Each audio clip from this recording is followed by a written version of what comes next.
Cortex Playground is a feature that is part of the Snowflake Web UI, and it serves a very important purpose when it comes to developing GenAI application. Many candidates who fails the exam ignore this topic, thinking it is just a simple UI screen and that exam will not verify this knowledge.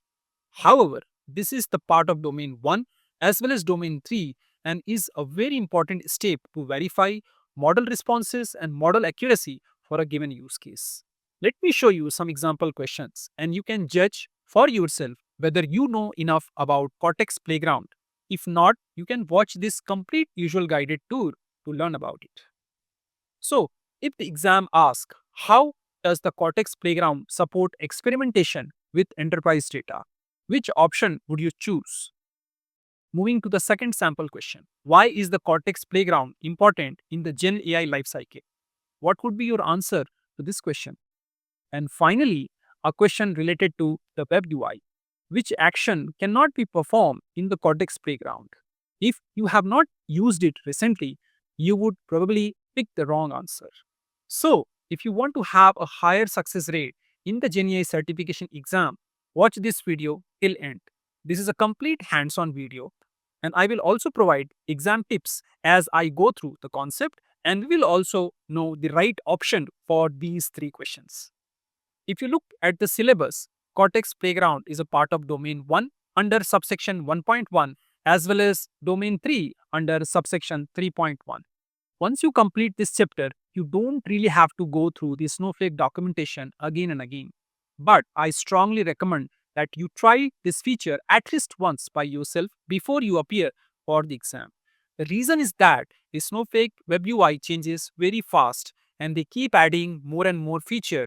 I don't want you to miss anything from the UI part when you attempt the exam.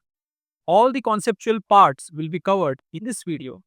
And yes, please check the description if you wish to download this mind map or a tree map for your reference. So let's go to our Snowsite Web UI. A quick reminder, all my videos are recorded in 4K, so switch to 4K for the best clarity. You can follow me on Instagram and message me to get a free copy of GenAI Certification Glossary, perfect for your exam prep. Also, check the video setting because this video supports more than 13 languages, including Asian and European languages. So when you log into Snowsite Web UI, you can see an icon like this, which is representing Snowflake AI ML features. And when I click on this, under my AI Studio, I have agents, analyst, search, and Cortex agent. And under this LLM, we have custom LLM, document processing playground, and finally, we have this Cortex Playground. It says generate a text response to your prompt using cutting edge LLM. Snowflake might add few more features over here and the position of this Cortex Playground may change if you are looking into the latest version of Snowflake. You can click on this try button. On the top, it says completion. What does it mean? As on today, it basically calls this Snowflake Cortex Complete function.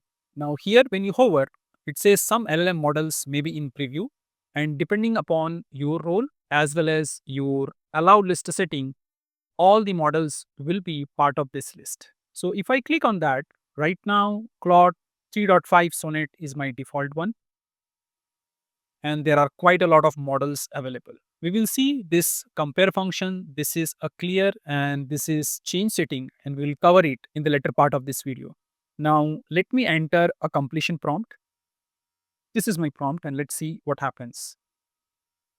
Sometime it throws an error. I don't know the reason, but I can change my model and try asking the same question. One thing you notice, this is saying no setting selected and this setting comes from this option. Now the model was pretty fast and it has given the answer. And if I click on view code under the hood, it is using snowflake.cortex.complete. Tomorrow, whether it will change to AI complete or try complete, I do not know. And that's why I request before you go for the exam, make sure you try this option once. So from here, you can copy or you can open a worksheet. Now remember, during the exam, they would ask in the playground, if I enter a prompt, what SQL will be executed? And you have to go for snowflake.cortex.complete, name of the model, and followed by this array of role and followed by the content. Now, when you go to the setting, you can change the temperature, set P, set max, and enable context. And I can, for now, I can make it 0. We have already covered this under our general purpose function called complete. So I will not go through that. However, if you need more deeper understanding about this parameter, you can hover on this info icon. This is what the option. And if I ask the same question once again, let's see what happens. So now you see this is visible. And if I click on the view code, here you can see my temperature is 0, top P is 0, max token is 4096, and guardrails equals to true. So just remember this, a very similar question may appear in the exam. Now you can click on this clear and it will clear everything. Another important thing to notice, you have standard model and you have fine-tuned model. If you already have a fine-tuned model, they will also appear. And that's what the purpose of the playground. Let's see, you have fine-tuned a model for your domain. Maybe it is a healthcare, maybe it is a finance, maybe it is a telecom. And those fine-tuned models, how they are performing, you can come to the playground and ask the same question and do a side-by-side comparison. Now, another important thing to notice, if you look, these models are available through REST and SQL API. However, some models are available through SQL API. What does it mean? That if you try to access this model through the REST API, that request will not go through because Snowflake has put the limitation that certain model is not accessible through the REST API. Wherever it is available through REST API as well as through the SQL interface, here it is coming like a REST and SQL API. And that's what Snowflake exam will validate your knowledge that how these LLM features can be accessed through REST API, through AI SQL, or through Cortex Playground. Now let me click on this compare, and here I am going to select Llama 3 8 billion parameters and Llama 3 70 billion parameters. Obviously 70 billion parameters are more expensive and relatively slower, and Llama 3 8B is much faster. In the sense, if you have an application which needs low latency, you should go for this. Now for a specific question, how do they respond? I can see them side by side. I can go with the temperature and I can remove other setting. So this is my prompt. In one or a two sentence, explain what vector similarity is, which we have covered in one of the chapter of this playlist. You can pause and think which model will respond fast and where you will have more accuracy. Let's execute it. So here you can see temperature is 0, Cortex guard enabled. If you look, Llama 3 8B responded much faster and 70B has slightly longer response time. So now I have asked a multi-step question.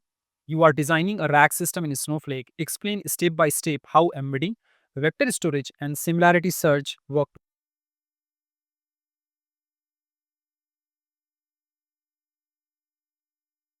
Since it is a multi-step process, it is taking slightly longer duration.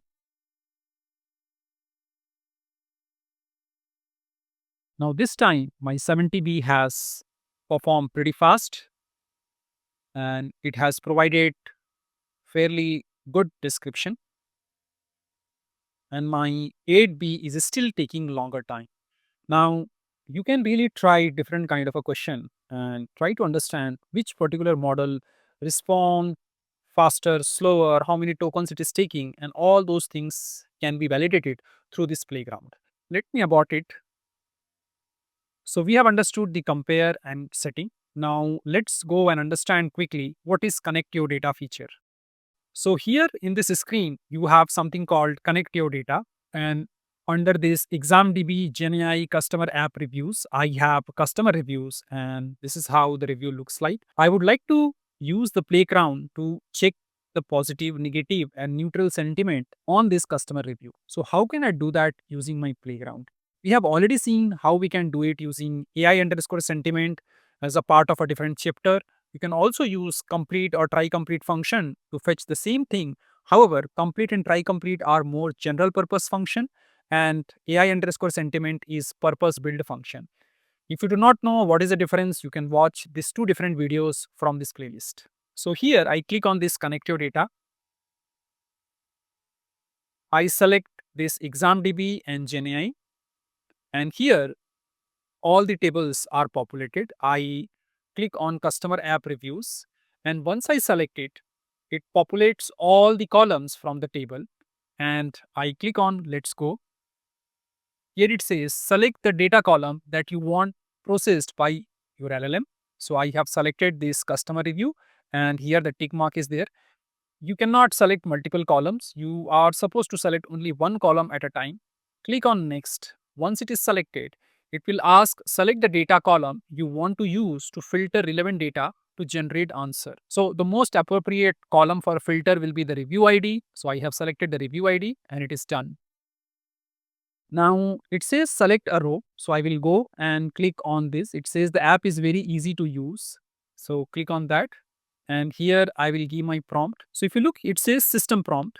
Check the customer review and provide the sentiment if it is negative or positive or neutral. So what it does, it will pick the review comment based on the filter which I have applied.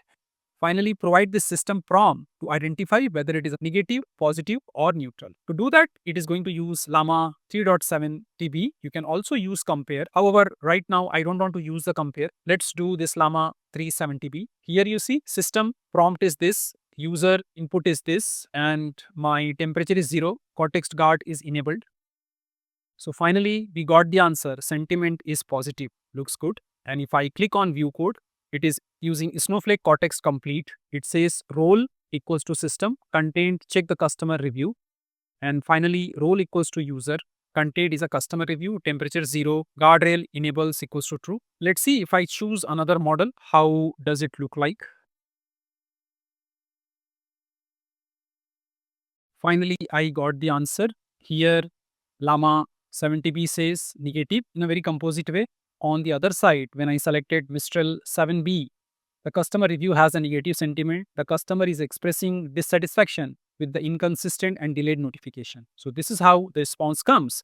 You can validate the response of two models side by side. If you have a custom model, you can also pick the custom model and you can compare with the foundational model.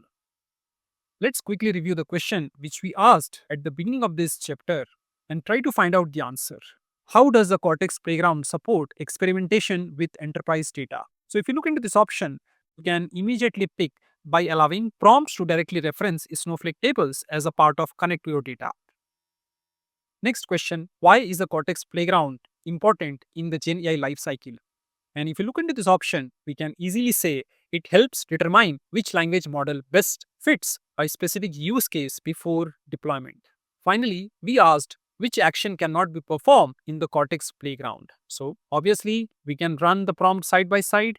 We can also experiment with a different LLM response, and we can evaluate a model behavior for a use case by importing. However, we cannot manage user roles and permission through this playground. So we have covered pretty much for Cortex LLM Playground, starting from your completion, compare, and connect to your data.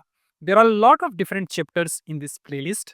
If you're planning to appear for GenAI Certification Exam, I request you to go through all the chapters in this playlist. That will help you to understand not just for the exam point of view, but also from the broader perspective, and you can apply these GenAI capabilities in your day-to-day life if you are using Snowflake as your data platform. Thanks for watching this video. This channel is dedicated to helping you master Snowflake, data engineering, and GenAI skills without the complexity. And if you want to take your learning to the next level, you can also explore my Udemy courses for deeper and structured training. See you in the next video. Keep learning and keep growing.